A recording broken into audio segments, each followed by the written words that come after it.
Hey honey, it's your girl Asia J and welcome to Brown Honey TV. If it's your first time here, make sure you give your girl a subscribe below. And if it's not your first time here, welcome back honey. Drop a hot 16, ain't shit sweet. Real bad bitch, they ain't fucking with me. It's a real nigga speaking, stand to your feet. On today's episode of Chef Honey, we got Chipotle at home and we're gonna talk about how I really feel about being plus size. I know you're probably getting super concerned already, like, girl, you gonna eat all of this? No, I got a friend coming over, so nothing's gonna go to waste. I'm a little nervous about today's meal simply because it's steak. I haven't tried steak yet since I've had surgery almost 2 months ago, but let's see how it does on Lil P. Before I get into today's video, I want to address something from last week's video. First and foremost, I want to say thank you all so much for tuning in and supporting that video. I want to also say thank you for all of the comments telling me how you related and making me feel way less alone on this journey that is being a plus size girl. I feel like I hate that so many people related to me, but sometimes it's good to know that your experiences aren't your own, because if you do think that it's just you, you may internalize it. And while I've never truly felt like I was the problem, it was good to hear that I'm just not alone in this world. With that in mind, I wanted to talk about how do I really feel about being plus size. I feel like since having weight loss surgery, I've been accused of many things, aka being weird, for being excited about losing weight. And also last week, I was accused of being desperate because I talked about how I want a man. But who doesn't want companionship? I feel like since I've had weight loss surgery, people are waiting for the shoe to drop, waiting for me to reveal that I was secretly always miserable. But that just wasn't the case for me. But something I will say, since having surgery and really enjoying what has happened as a result of my surgery, aka losing weight, feeling lighter on my feet, skin just super clear, it started to make me question, how do I really feel? And how much of my feelings were my own and how much was what I had to become to survive? If you ask me for a one-liner on my experience, I would have to say 50% of me is happy because it made me who I am. But the other 50% of me can't help but to be curious about who I would be if I didn't have these barriers. And I feel like for some people, it's hard to admit or to acknowledge, and perhaps maybe for them it's just not true. But for me, being significantly larger my whole life has been a barrier. But I feel like barriers are different for everybody. While it was a reality for me that I couldn't do a lot of things like other kids and other girls, I never felt necessarily bad about it. And I feel like that's because I'm one of the lucky people that my bullies weren't at home. At home didn't make me feel bad about being a larger person. It was the outside. And I feel like when you're raised in so much love and so much care, outside factors can't really permeate what you've created around you. My parents not only stressed the importance of that I was more than just a big girl, they reminded me every day. My entire family let me know I was beautiful, I was smart, and that I could do anything I put my mind to. Hell, being fat was the only thing they could say about me. I know as we get older, we kind of look at that like, is that really the approach that we want to take when it comes to developing self-esteem, that you need to be the best at every single thing else so that the only thing they can say about you is that you're fat? Well, now that I'm older, I feel like it may not be the best approach because it did make me overcompensate in so many areas where I feel like my peers never had to worry about. But I feel like that's the reality of being plus size. It's a constant worry. Even now, having lost over 100 pounds, when I go to a restaurant, I still have to wonder, will the table move? Do we have to sit in a booth? Will they have those tragic backless chairs?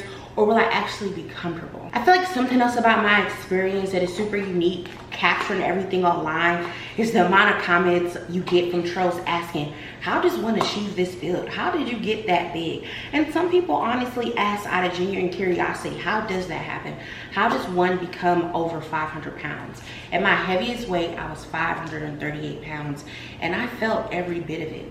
But truth is, a decision I made to protect myself as a child a long time ago, to be undesirable, to want to be untouched, lasted me longer than I planned. It made me untouchable for longer than I ever expected, undesirable for long term, and that was never really my plan. And I know, don't get me wrong, I'm not saying I'm undesired because I'm ducking dudes every single day, but I'm ducking what's between their legs and not what's in their head, because They don't use that head when it comes to me.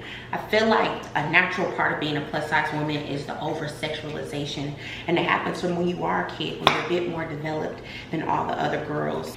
I found it so funny the more I grew up, how many boys would make fun of me and try to bully me, but later wanted to spin the block to fulfill their sexual fantasies with me. But luckily for me, and probably sad for them, mama taught me at a very young age that just because a man wants to sleep with you, that doesn't mean he loves you.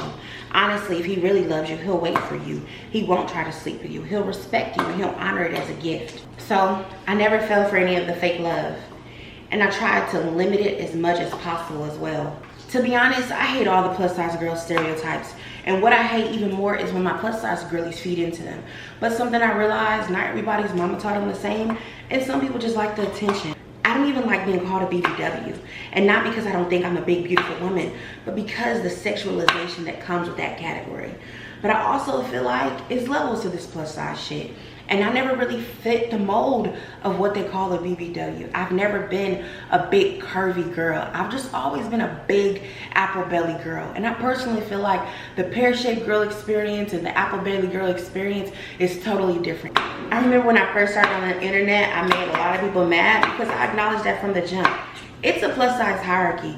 Some bodies are way more acceptable than others. So when I would make a video saying certain things about my plus size experience, they would come in my comments attempting to invalidate me because of theirs. And don't get me wrong, I'm not saying plus size girls don't get men, because I see it. And like I said, I'm ducking men every day. However, I'm not ducking a lot of men that want to take me out.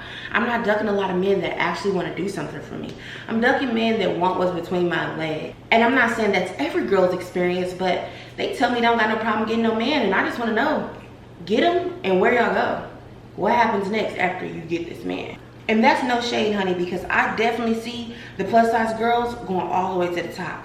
I just don't think it's as often as people try to make it seem. And honey, I'll go as far as saying even the plus size white girl experience is very different. Black men love them a big white girl. It don't matter what her shape is. And he gonna be with that big white girl forever. Something I've never been able to wrap my wig around personally is the fact that plus size girls get so much ridicule. Meanwhile, there's no smoke for fat men.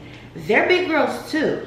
But I feel like that's because overall women are a bit more accepting of different body types than most men are. And I don't even see men rap on them. I only see them talk about us. If I had a dime for every time a man that joked about fat women on social media but was in my DM trying to put a straw in my butt, I would have a lot of dimes, honey. And I know for some plus size girls, they like the conquering experience.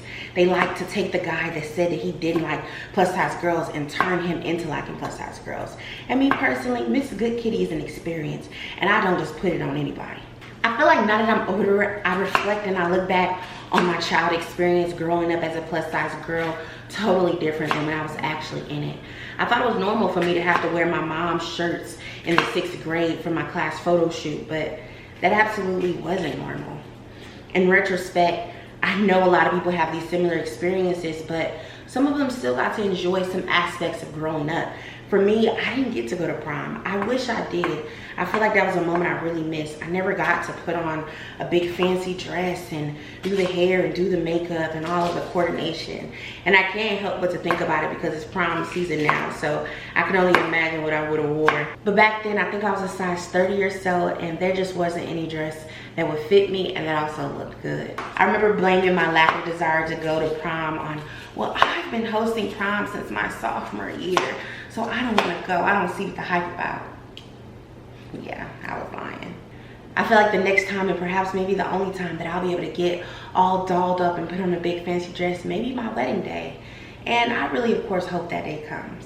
I know by now I should probably be used to missing out, but now that I'm actually putting in the work, I'm actually doing what I'm supposed to do, you kind of realize how it's still not good enough. It's still not enough to take you where you really want to go. That's why when people ask, like, why did you have weight loss surgery? You lost 86 pounds before having surgery. You could have did it on your own. I don't think they understand how limited life can be once you're over 300 pounds. And I was 5'38", so I was a long way away from access. And I can say honestly from the bottom of my heart, the only thing I've hated about being fat is the lack of access. What it looked like on my body, not necessarily. I'm actually hoping that I still like the way I look once I do lose more weight. I hope I don't feel deflated or insecure about all of the loose skin. I hope that I'm able to wear that as a badge of honor to see how far I've came, but I won't really know until I know, you know?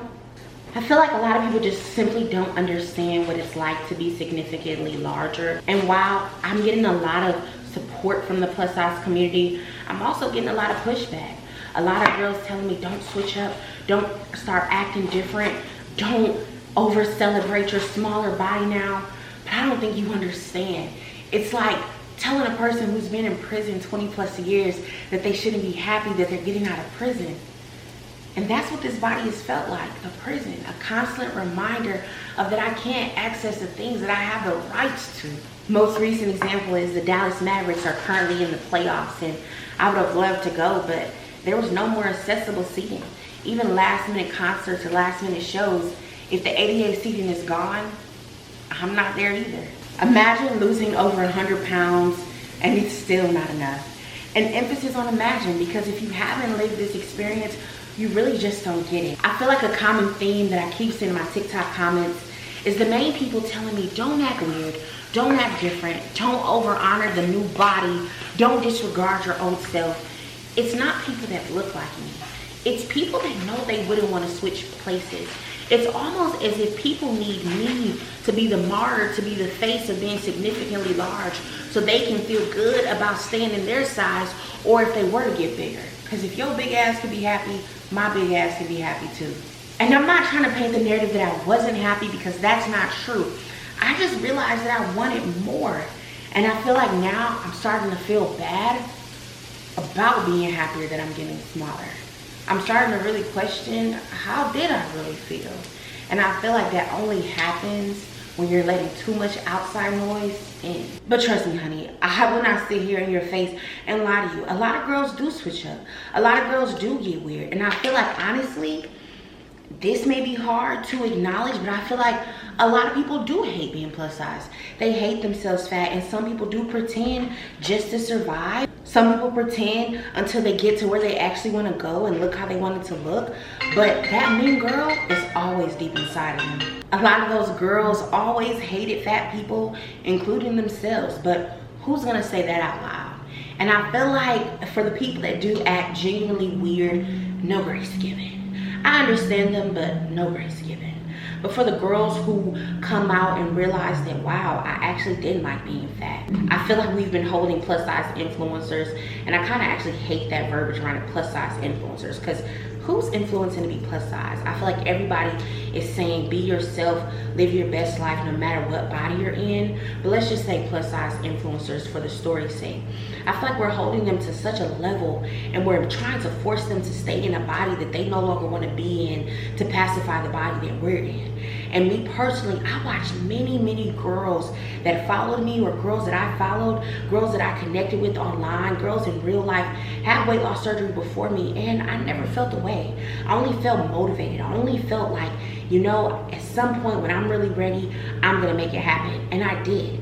It took me really being ready, me really wanting to lose weight, me being sick and tired of being sick and tired, my face getting a little too chunky for comfort, for me to finally be like, you know what? I'm about to start telling myself no. I'm about to start practicing discipline. I am about to get out of that drive-through window. I used to do ridiculous shit, and I feel like you only realize it's ridiculous in retrospect, because when you're doing it, you're just doing it because that's what you want to do. I would go to McDonald's, y'all, and I would order a spicy McChicken combo, and I would order an extra chicken sandwich and make it large, and I would eat and drink at the same time, and sometimes even get me a little nugget with it. And don't let me order a filet-o-fish, a spicy chicken sandwich, and maybe a little nugget. And I would sit there and I would inhale and eat all that food. And I felt nothing by it. I felt no shame from it. And I'm not saying you should feel shame for eating, but I do feel like I should have felt shame for not having self-control, for not having discipline, for not telling myself no. So for a long time before I had weight loss surgery March 21st, I started around back in October after having a scare in the middle of my sleep, where I just realized that because I wasn't taking care of myself, it was finally starting to catch up to me. and I didn't know how long I was gonna be able to be lucky. Contrary to popular belief, every big person doesn't have significant health problems. Me personally, I only have sleep apnea. I've been able to avoid the BDs, and I wanted to stay away from it. I know how hard it can be. I've watched so many people in my life grow up with diabetes and live life through it, and some of them didn't get to live life through it.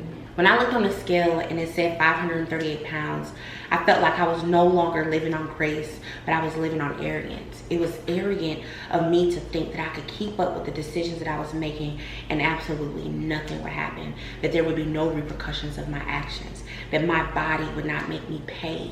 And that one night when I woke up out of my sleep, gagging to breathe, I wasn't using my CPAP, I just wasn't really caring about life as a whole. And it reminded me that you are touchable. Because for so long, you can go through life feeling untouchable, feeling like nothing won't happen until it happens.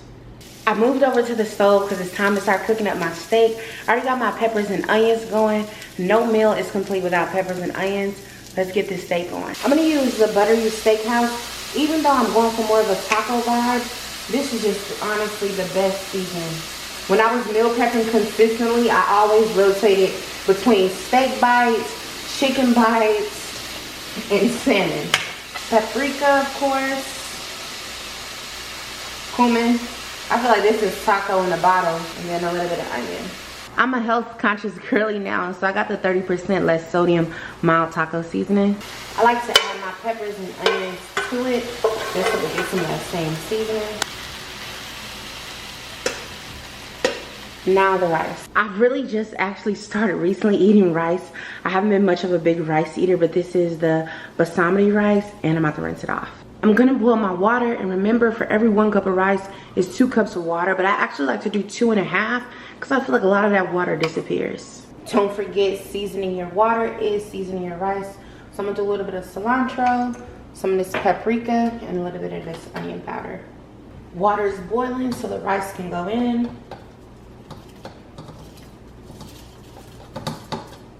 I almost forgot to put a little bit of butter in there. My rice is almost done, so I went ahead and threw my Mexican style street corn in the microwave. This is the brand I'm using today. I've used it a couple times. It's so delish. And here's how that came out. I cannot wait to put this bowl together and finish our conversation. Honey, here's the final spread, and I finished just in time before my friends got here. I'm gonna take us to the room so we can finish talking. While I owe who I am to being this plus size girl, I can't lie and say that I'm not intimidated about the woman that I'm going to be. I feel like until you go through these changes, until you start experiencing it yourself, you may not know how you really are going to act or how you really are going to feel after feeling the same way for so long. I have to constantly remind myself that me feeling happy about who I'm becoming doesn't negate the fact that I was happy with who I was. And it doesn't take anything away from that girl. Honestly, it only adds to her. It shows her true strength. It shows that when she thought she would never do it, it shows when she thought that it just wouldn't happen for her, that when she finally did, it meant everything because she did it. I was once 538 pounds, and I feel like honestly I'm going to be saying that forever. And I feel like now it's a badge of honor to know how far I've come, to know how far that I can actually take myself, to know that I can do hard things even when I don't think I can. I know a lot of you are probably wondering, well, girl, how much do you weigh now? So as of today, I weigh 416 pounds. I've been kind of staying at that weight for the past week or so. And if you ask me, do I have a goal weight? I do. I can honestly say I would love to be under 200 pounds, maybe like 180, but it's not really necessarily a goal weight. It's a goal body look. I want to be toned, and I want to have some curves, and I want to, of course, have that badonkey-donk. But if I don't, it's okay, because I'm definitely going to have to get that loose skin removed. So I might as well go ahead and add a little ass, or a lot of ass. Overall, I'm happy I grew up a plus size girl. I'm thankful for the stripes that it gave me. But I can't lie and say that I don't hate the hardships that I had to go through to earn them. I hope you enjoyed this video, honey. My friends are calling, and that Chipotle bowl is calling my name too. Until next time, bye. Look me in my eyes when you speak to me. Real boss bitch, got my own shit. Love a nigga dick, but that's about it. Brown skin honey, reppin' murder mid. Fam on my back, I ain't losing for shit. First, not the last, to be this lit. Fuck the moolah, if it can't be split. Next up, get used to it. When you hear brown honey, you know it's me, bitch.